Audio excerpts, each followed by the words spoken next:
Word to Big Bird, what's up? It's your boy Carcino here. Welcome to Carcino for Life page and channel. Hopefully you guys subscribe, hit the like button, all of those wonderful things. And don't forget to hit the Streamlab up and donate to the Streamlab. I did see that you guys did that earlier. I thank you from the bottom of my heart. And definitely thank the rest of the guys that's out there that kept supporting the page. That's what's up. And I am Carcino on the Cash App too. So in case y'all want to hit up the Cash App and do that and do the right thing. You know what I'm saying? But a lot of y'all want to know, what did I mean by that? What did hip hop stop doing? What did it stop doing? What did you mean by that? Well, that's very simple. Because hip hop, to me, is something sacred. It was something of evolution. It's a John Doe business.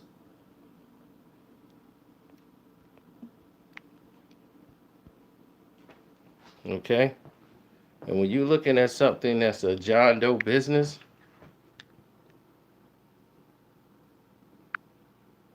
you're talking a whole difference of approach, a whole different and opinion, the whole nine.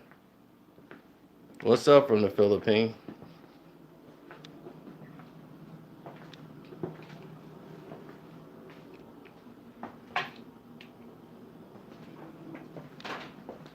So the mood has always been different.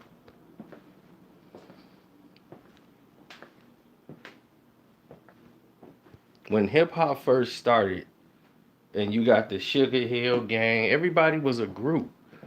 But what hip hop stopped doing, and I don't know why people went away from it, was it stopped evolving. It's a John Doe business. I mean, there was nothing before it. It didn't follow a trend.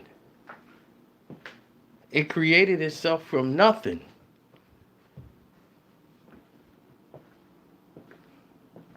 It stopped evolving. And when you stop evolving and stop pushing the envelope and say, I'm just going to copy off somebody else, that's when something dies.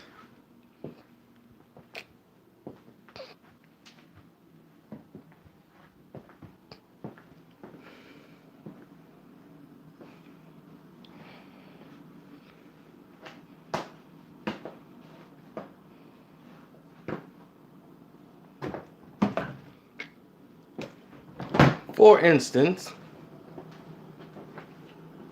I'll give you prime example. When hip hop was grooving and doing its thing, it was gonna phase out. If Run-DMC didn't come along and start using rap, was just some cool stuff people did at a house party or at a skating rink.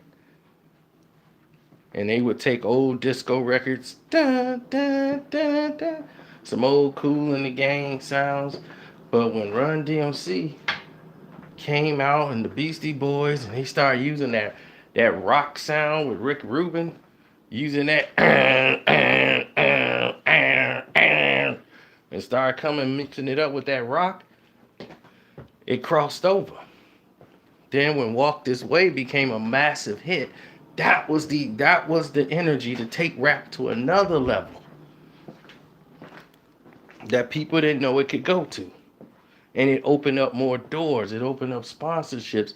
It forced people to take it seriously. It forced people to take it seriously.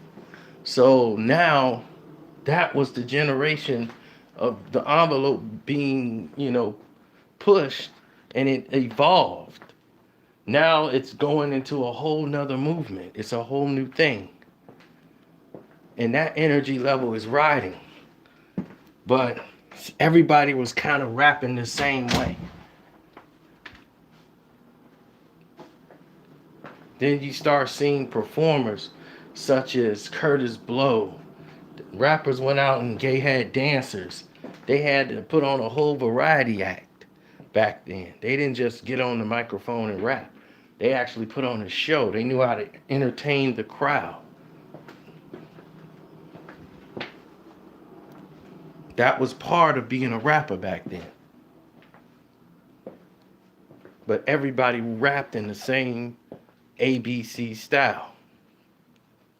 I cook and I rule the show. Everybody know me and I'm good to go. So everybody kind of had that style of rap. And then someone came along and pushed the envelope. Once again, it evolved. LL Cool J came out, dropped I Can't Live Without My Radio and I Need a Beat. And people listened to that lyrics and saw an 18-year-old kid with that kind of energy, just full of charisma, very animated. And he pushed the envelope. Once again, the envelope was pushed. He comes out with I Need Love. No rapper ever thought of doing that. They tried, but they couldn't.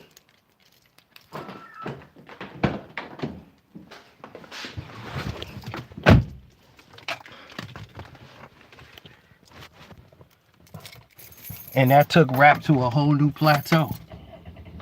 And that opened the door for more change.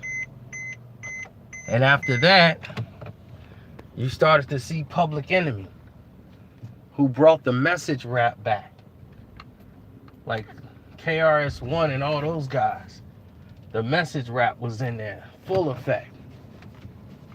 BDP, Public Enemies. All of these guys was heard because guys like LL and Run-DMC, Fat Boys. Now the Juice Crew brought that street rap, you know, that hardcore MCing. They brought that to the forefront, and you were able to see a whole nother style birthed from that you probably wouldn't have seen nowhere else.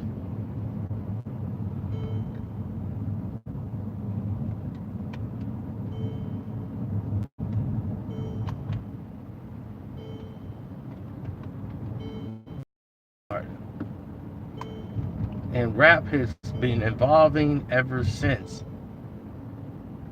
It was just evolving. And on the West Coast, it was different.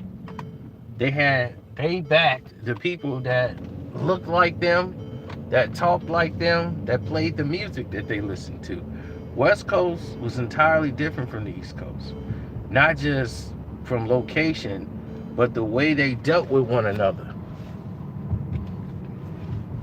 The way they spoke certain languages, different things that they did, translated over. Do this, or we gonna do it that way, or we gonna do it like this. They already had a system in play on how they wanted to do something, how it was structured, how it should go down. They was West Coast. They would listen to Gap Band, Parliament and Flashlight. All that 70s music. They were listening to that. They were listening to that back when everybody was listening to Run-DMC.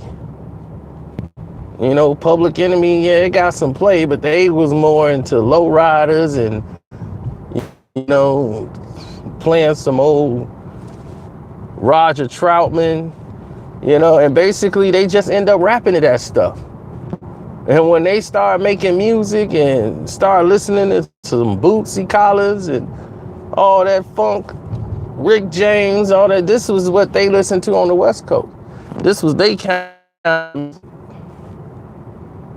So when they came with G-Funk, which was just gangster rap over the funk music that they was listening to anyway, you know, that was basically it. Straight out of Compton and all that stuff with all the profanity. It took rap to a whole new level. It elevated it, but it took it to a dark place because other people didn't understand it. And they said, well, this is the ticket. So everybody said, oh, we can curse on records? Cool. Now I'm finna curse all the time. And they was just cursing just to be cursing, thinking that the cursing is what's selling the records. Not thinking that the actual song was actually damn good and that they could actually rap. See, people never took that into consideration. They just tried to mimic off of it, and they took it to a bad place, and you just got everybody cursing and making gangster records. And it was just it was a mess. So the 91, 92, and the early 90s, people was just making gangster rap records, gangster rap record. Here's another gangster rap record by this guy who's just trying to mimic off of what the NWA movement was.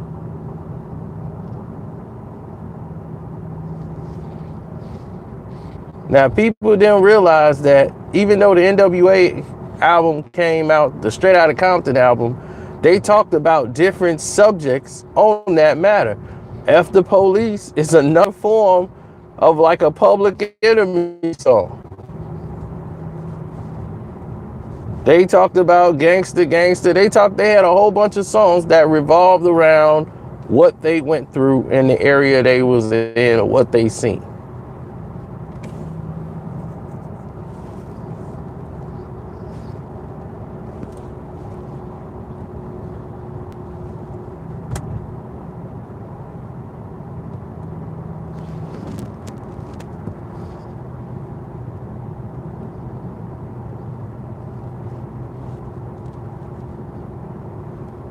But hip hop got snatched and taken to a dark place.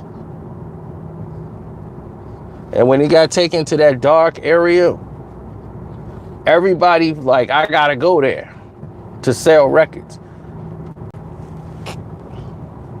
And other groups rebelled. The Native Tongue family, like De La Soul, the Jungle Brothers, Black Sheep, those guys came out and they rebelled. They was like, we ain't going that route. You know, we ain't gonna just make hardcore records. You know, that's just to be making some hardcore records. Then you saw a lot of people who didn't curse start cursing on records. Just cause, you know, and it was like, man.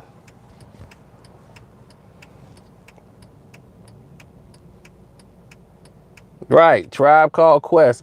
Because of NWA,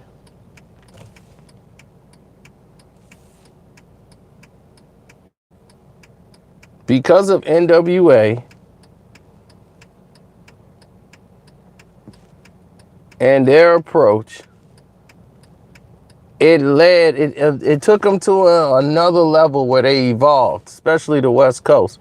But once they evolved, it took rap to another level, and we was able to get more conscious, happy music from the East Coast artists. Like I said, the Native Tongue family came out, and those guys inspired Far Side, and you start seeing the Bay Area rappers come up and do their thing, you know, and they didn't have the hieroglyphics, Hobo Junction, those guys who didn't want to go down that route of the NWA route. They ain't want to take that hardcore gangster type of rap.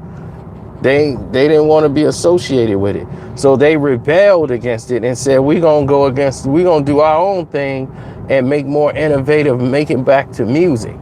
And there was a lane and avenue for it because everybody was doing and trying to evolve into what they weren't even anyway, trying to be hardcore. You know, naughty by nature. Everybody had to have the Timbos with the big machetes and bald heads. You know, it was crazy. They even did that to Run-DMC. Y'all with bald heads now. Y'all down with the king.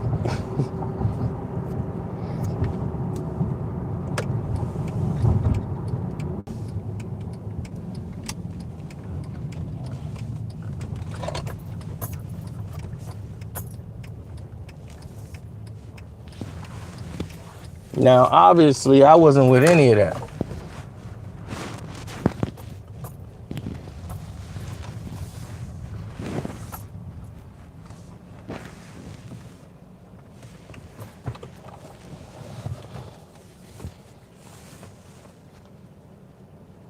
Then the Chronic came out. Dr. Dre, the West Coast was ruling, and the East Coast was falling apart. They had no identity anymore because they started to follow the West Coast trend, and they trying to be like the West Coast and trying to be too hard. So it's only certain groups that was gonna come out of that. Because everybody, you're taking them down the road where everybody else is doing the same thing. So while everybody else is falling to the wayside, trying to be hardcore, Tribe Called Quest, they was successful doing their thing and having a run, but they weren't selling as many records as the West Coast, and they didn't really elevate or change the game, and somebody came in with a game changer, and that was the Wu-Tang Clan. The Wu-Tang Clan came in with that game changer, and they flipped the script. Wu-Tang came in, and it changed everything from the East Coast. They shook it up. But they wasn't killing radio just yet. But when he came out with the Mary J. Blige, All I Need to Get By, and Real Love, that opened the door for Puffy to come in with Craig Mack and Biggie. All of that stuff they did with Method Man helped open up a door. Then when Biggie came, it elevated it to a whole nother level. Puffy working with him.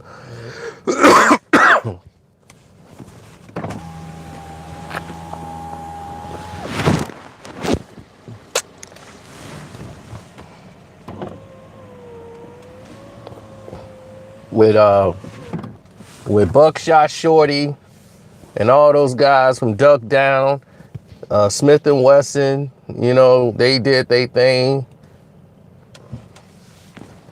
They were loved on the West Coast too. People was playing their music on the West Coast. So all of these things was actually happening and going down at that time. So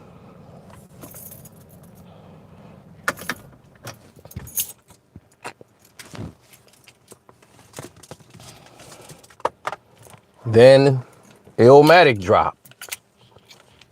Boom. And Illmatic was a dope CD. Now you got Wu-Tang, Method Man, you got Biggie, Craig Mack, you got Nas. You have this younger generation coming in ready to elevate and take it to that next level. Then you got Raekwon, Ghostface, and everybody branching off from them, and they were bringing that East Coast flavor back. So now the pendulum has switched. Then Pac comes and takes rap back to a whole nother level. Now they're doing double CDs, making music videos galore. Like like actual theatrical movie for music videos. That wasn't really done until Pac made California Love. Once they made California Love, all of a sudden, here it comes.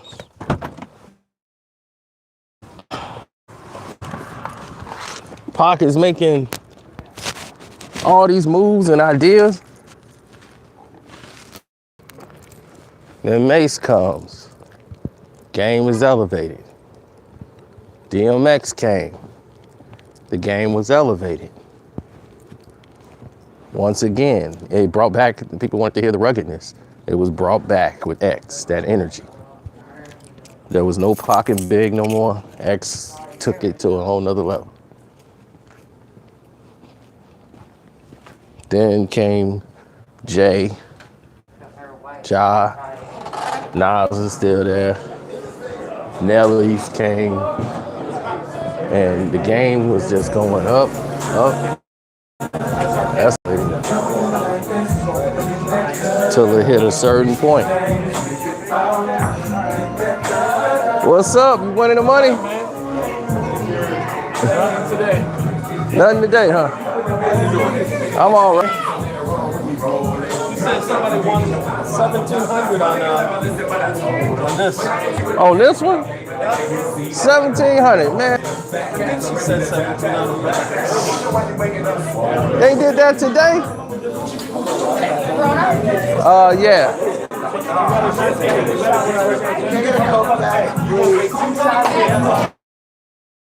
aftermath that Eminem came, it all changed. It started elevating, it went up and it started elevating.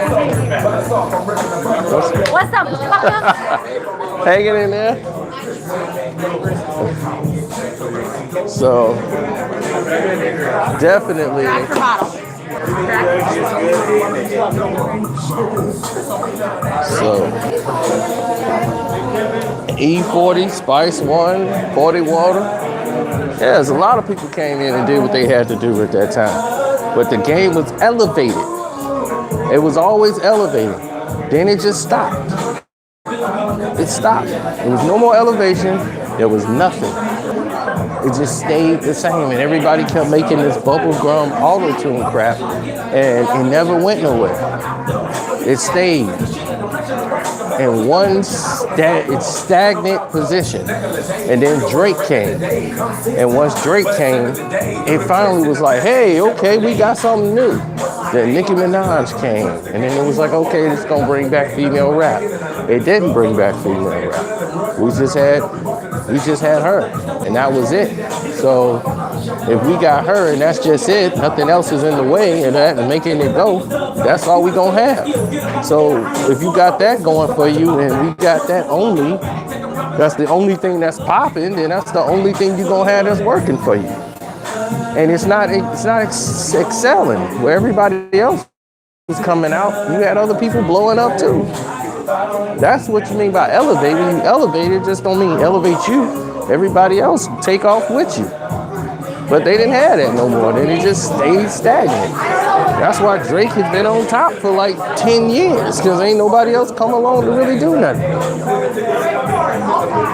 Kendrick is here, but then he's kind of not. You know, J. Cole is here, but then he's kind of not. They come out when they record out, then you don't hear nothing from them no more. Drake ain't even got an album out right now, and you talking about Drake. Every day, he in the NBA Finals like he playing. Nobody else is elevating this game. So, I'm going to get out of here. But y'all, make sure y'all hit me up on the Cash App. It's your boy Carcino, man.